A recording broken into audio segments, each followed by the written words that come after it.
Hey, what's up guys? Christopher Gadget. So, my mom used to say if it ain't broke, don't try to fix it. And Samsung must subscribe to this adage because the S5 is remarkably similar to that of its predecessor, the S4.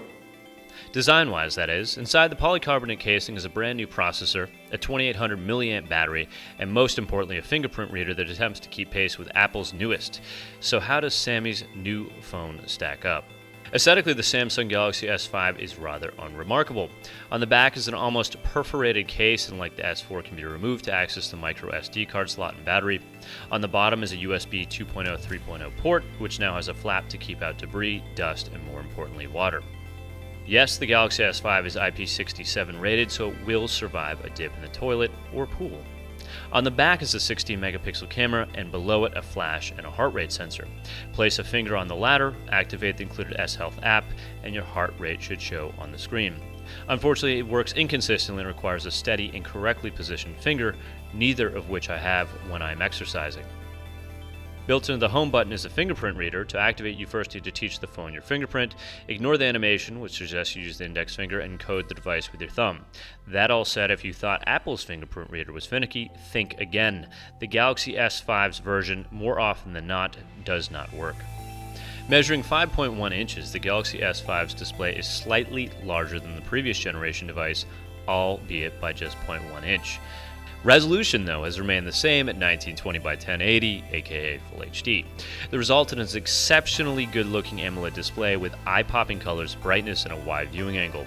Moreover, the display sensitivity is top-notch, and if needed, can be overboosted in the settings menu.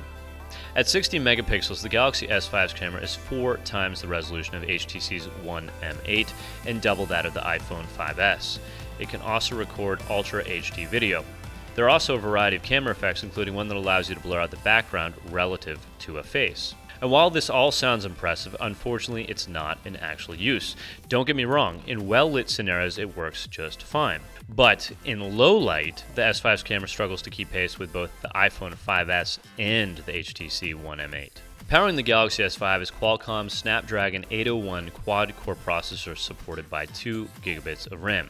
It's virtually identical to that of the HTC One M8. However, HTC's One M8 actually feels a tad faster in the core menus, largely because their Sense 6 doesn't feel as beleaguering as Sammy's TouchWiz Android skin. That said, app-to-app things are zippy and quick, though the S5 slows significantly when in dual window mode. Like the HTC One M8, Samsung has done a tremendous job balancing horsepower and battery life. Part of this can be attributed to the partnership with Lucid, who has installed their battery-saving tech, Power Extend, at the system level. The other part is thanks to the TouchWiz features called Power Saving Mode and Ultra Power Saving Mode. The former just reduces background processes and a few other battery-draining features. Ultra Power Saving Mode, though, reduces the Galaxy S5 to an almost sub-dumb phone level. So dumb, in fact, that it kills any background processes and converts the phone's display from a full-color eye-popping experience to a black and white gray-scale depressive state. Enable this latter option, the Galaxy S5 can stay on standby mode for hours, if not days, depending on your remaining battery life.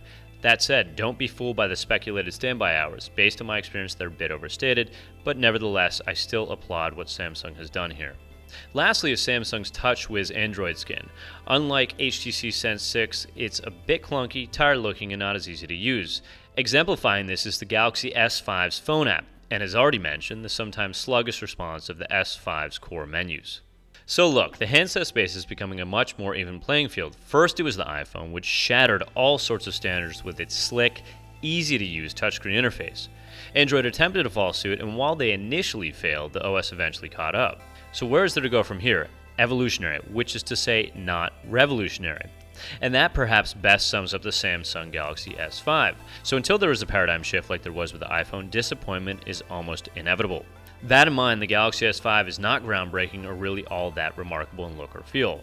It's not a huge leap over the Galaxy S4, and nor is it that much better than the now 8-month-old iPhone 5S, save for the display size. What it is good at is being a good phone with the potential for excellent battery life and speedy performance, minus the TouchWiz UI, that is perhaps living in the shadow of its gimmicky features such as the fingerprint reader and heart rate sensor. Okay, that's it. That's the Samsung Galaxy S5. You can please click here to subscribe, and thanks for watching.